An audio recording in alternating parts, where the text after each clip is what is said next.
Es un placer para mí presentaros ahora al doctor Evans. Como sabéis, las neurofibromatosis no solo son la NF1, sino que también tenemos la NF2 y la schwannomatosis. Con nosotros tenemos al doctor Evans, que es uno de los que tiene la mayor serie de neurofibromatosis tipo 2 y schwannomatosis. Ya veréis que su voz nos va a ayudar a ponernos a todos bien despiertos. Gareth, thanks a lot. Gracias. I'm afraid you're going to have to listen to me in English, though. So I'm going to talk a little bit about drug treatment in NF2, because we have been fortunate. I think we're on the verge of seeing successful drug treatment in NF1, but we have now for a few years been able to use a specific drug in the treatment of NF2. And we have some really nice results that I can share some of those results with you today. It has to be emphasized that the treatment that we are using, which I will describe in more detail, may only be able to be used for a period of time, maybe 3 or 4 years.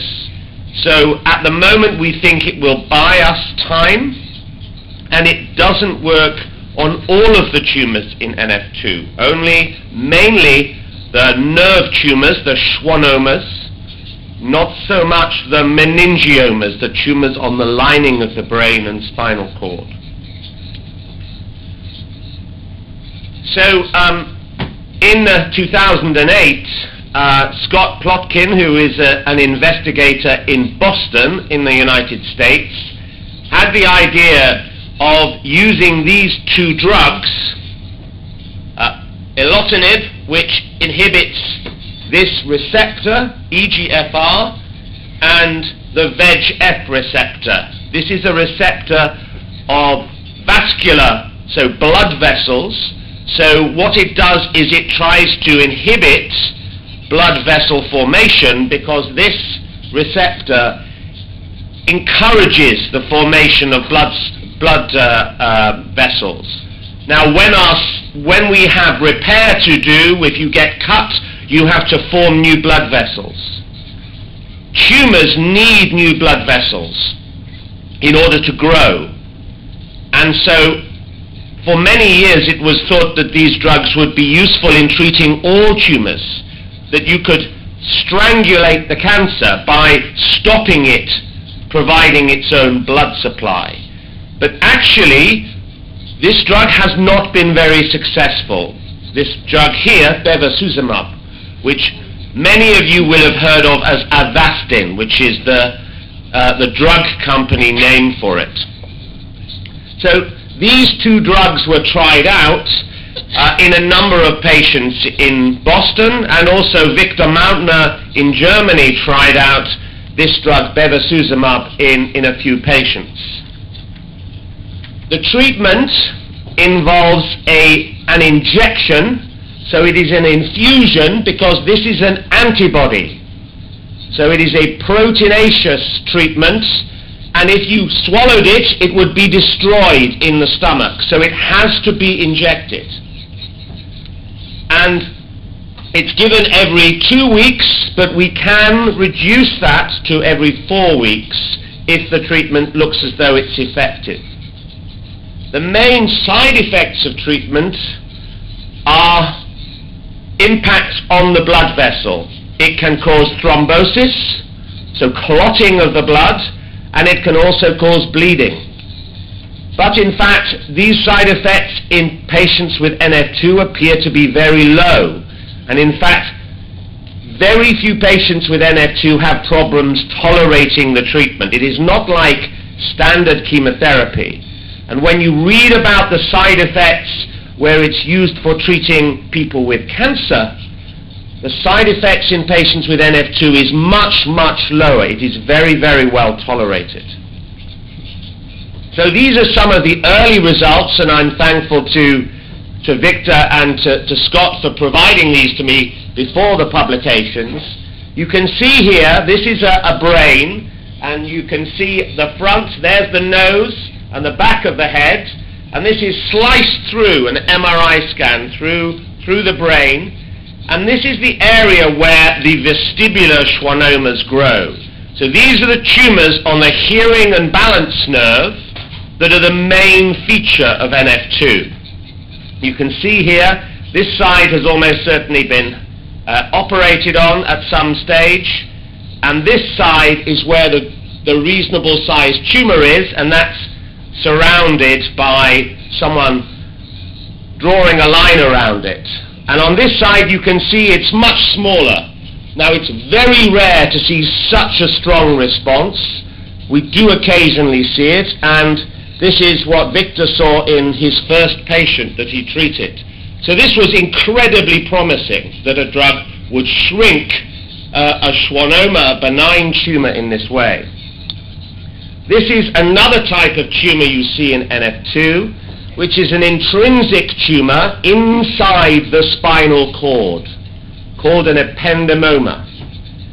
And this tumor often has a solid area like this, and then a sort of cystic area.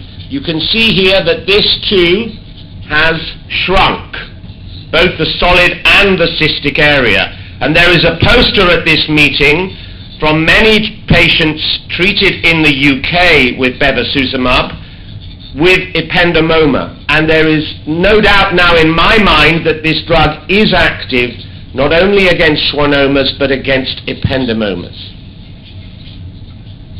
This is another vestibular schwannoma showing a cystic area. So this is the solid part, the white part of the tumor, and the darker part is where there is a cyst with fluid in it.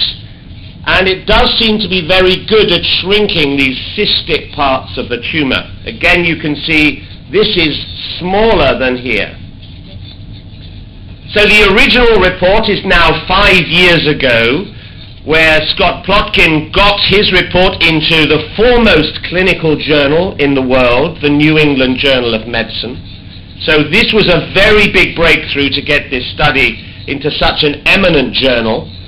And what he reported was his pragmatic treatment of 10 patients with NF2.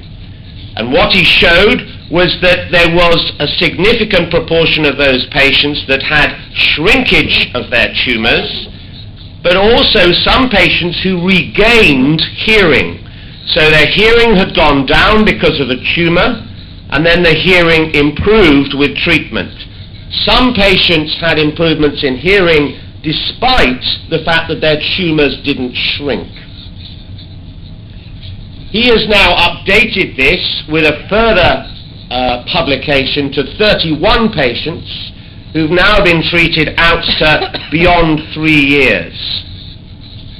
And in that there was a median growth rate, so the tumors grew by about 70% every year. So they were almost doubling in size every year before treatment, and many patients had reduced hearing. Class A is the best hearing. Class D is effectively no useful hearing. And this is what's called a waterfall plot. So this plots out every single tumor. And this is the target vestibular schwannoma, the one that was growing rapidly. And the pink one is the tumor on the other side that wasn't necessarily growing as fast. At 0%, is where the tumors don't grow at all, that they're completely static. If they go above the line, that means they've continued to grow despite the treatment. Below the line, there is a 20% mark, where if they shrink by 20% or more, that's considered a definite response. But to be honest, a definite response in a fast-growing tumor is stopping it growing at all. So if you use that criteria, then 70% of these tumors stopped growing or shrank, and about half of the tumors actually fulfilled this much tighter criteria of shrinking by at least 20%. So we have now been able to study this drug in the UK. We have a nationally funded service for patients with type 2 neurofibromatosis. That means that all of the patients are funded nationally, centrally, and we have been in a very fortunate position that they have also agreed to fund this treatment. This treatment costs for the first 6 months around £12,000, so about 15,000 euros for the first 6 months of treatment. So this is a very expensive drug. You can reduce that cost once you can reduce the dose and treat less frequently. So we actually reduce the dose by a factor of 4, so that means that it would drop to only £4,000 every 6 months, or £8,000 a year, about 10,000 euros a year. And these are the number of patients that we've now treated. The criteria are quite strong, otherwise everyone would get treated. So the tumours have to be growing by about 60% a year in volume, or by 4 millimeters in size in the diameter of the tumour. And these are the number that we've actually treated. 54 with vestibular schwannoma tumour growth. 10 have been treated because of another type of tumour. And these are the sort of previous treatments. As you can see, these are young patients, because it's young patients with NF2 that classically have the faster growing tumours. Older patients, the tumours in NF2 tend to grow less fast. And you can see here that the average growth of these tumours is pretty fast in terms of their growth rates volumetrically. You can see here that it's a little bit below 60%. That's because the larger tumours with 4 millimeters increase actually was a bit less than a 60% growth. So the initial treatment was the same as for Scott Plotkin, 5 milligrams per kilogram of the drug every 2 weeks, or 7.5 milligrams every 3 weeks. 53 patients are still currently on treatment. There have been breaks in treatment, and this is usually because of problems with either high blood pressure or protein in the urine, which is a concern about the kidney function. This is the main threat to being able to use this drug for a long period of time, that it may have permanent effects on the kidney function. So only 6 patients have discontinued treatment, mainly because it wasn't seen to be working. So again, we used the same response criteria as Scott Plotkin had used, which is this 20% decrease, and also the same hearing response. This is our waterfall plot. Obviously these are a few more patients, 63 tumours, 37% of them reached this quite strong 20% criteria, but you can see again that 70% of these tumours have had an effective treatment, because they were growing rapidly and they've either stopped growing or they've actually reduced in size. So this is very strong corroboration of the original research by Scott Plotkin's group, and we now have the largest number of patients worldwide in England that are being treated with Avastin. This is just to give you an idea of individual tumours, so you can see here that these tumours obviously continued to grow. If you imagine what they should have been growing at a 60%, then actually all of these tumours have, none of the tumours have grown faster. All of these tumours are below 60%, and obviously all of these here, some of these that have got long-term effects, have actually clearly had a very, very good response, and we've bought a significant amount of time. And in terms of the non-target vestibular schwannoma, often we see quite a good effect on the other side, despite the fact that these are not the rapid growing tumours. So just to give you an idea about some of the more spectacular effects, and again, I think we have to be careful. This study really only shows that rapidly growing tumours will respond. We don't know for sure that schwannomas of all sorts will respond.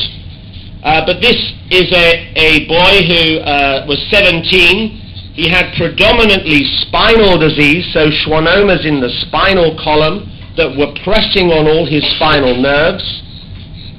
And he had a slightly odd type of NF2, which I won't go into, but it was mainly in his spine. You can see here, actually, that pretty much from here downwards, this is all tumour. You can see this is all tumour all the way down his spine. And he gradually worsened and lost his leg function and went into a wheelchair. He also lost his bladder and bowel function and was in an enormous amount of pain. And it was clearly inoperable. We couldn't operate on all of these tumours in his spine. It was just impossible. So we started Avastin in April 2011, and he is still on Avastin now, more than 3 years later, on a maintenance dose. But he had a very dramatic response. Within a few weeks, he was walking unaided. He is now able to run. He has normal bladder and bowel function, normal sensation, which he'd lost in the area where the nerves supply at the bottom. And this is a maintained response on low-dose maintenance every 4 weeks. So he is our Lazarus patient. This is the most spectacular response. We have seen some others that have responded like this. This just shows you the spinal canal before and after treatment. There is now loads of room for these nerves to go past the tumour. It's shrunk.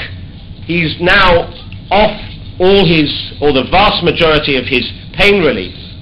The only problem he has, because in fact these tumours were actually holding his spine together, is that he's now got more of a curve in his spine because of the shrinkage of his tumours.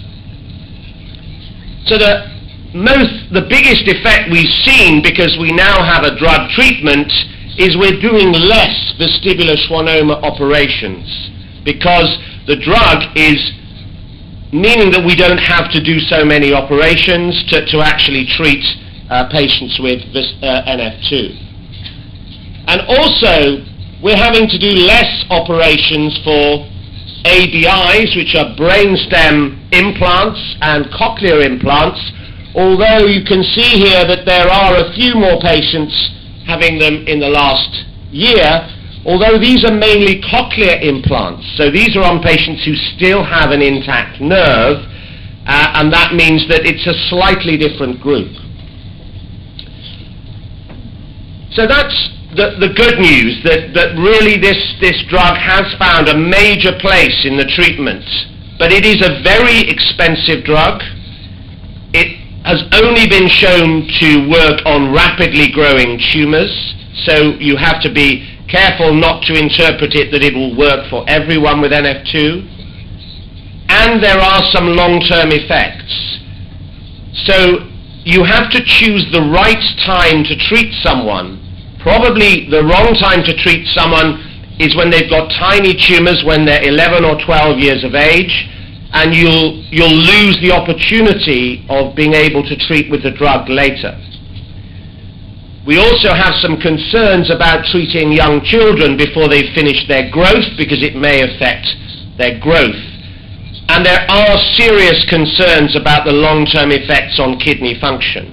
And there have been some biopsies done by the Boston group that have shown kidney damage after 3 or 4 years of treatment. So we have to be quite careful about thinking that Avastin is the major solution. It isn't. It's buying us time. It also doesn't treat the meningiomas, and we've had several patients that have had to stop treatment to have a growing meningioma removed. You have to stop treatment to have surgery, because the drug is blocking your ability to repair things after surgery or injuries. So these are the other drugs that are currently in clinical trials. There has been some effect seen, but really no convincing effect of these drugs, lapatinib, erlotinib. Everolimus might have some effect, but It seems to, at most, stop tumours. It doesn't shrink them. There's some question as to whether this treatment, an HDAC inhibitor, has some activity against meningiomas, although it doesn't seem to work in schwannomas. And there are some early trials also of these quite toxic chemotherapy drugs, sorafenib and nilotinib. So there are lots of trials out there looking for the next kid on the block in terms of treating NF2. So what we would like is a drug that does what a PARP inhibitor does in BRCA1 and 2 carriers, which is to actually target the exact nature of the tumour, of what the gene does. And this is what we call synthetic lethality, where essentially you target the cell that has lost both copies of the gene in such a way that that cell can no longer survive. And that's the way this drug works, this PARP inhibitor, in patients with BRCA1 and BRCA2. So you can see here that the PARP inhibitor blocks this alternative pathway, and these cells have no way of repairing themselves. Now there is some early work to suggest that you can get this synthetic lethality in a type of lung cancer called mesothelioma that has NF2 mutations by using something called FAK inhibition. So that is a possibility of a new type of treatment that might work for NF2 as well. So that's my talk. I'd obviously like to thank these two people who've done amazing things in making this drug come to fruition, really using their own hunch that it was going to work. These were not clinical trials. These were just pragmatic treatments of patients. And if we'd waited for the clinical trial, we'd have probably been 5 years behind where we are now. And Oliver Hanneman for the work that we do in the UK. And in particular to Katrina Morris, who's collated all of the data from our patients treated in the English service.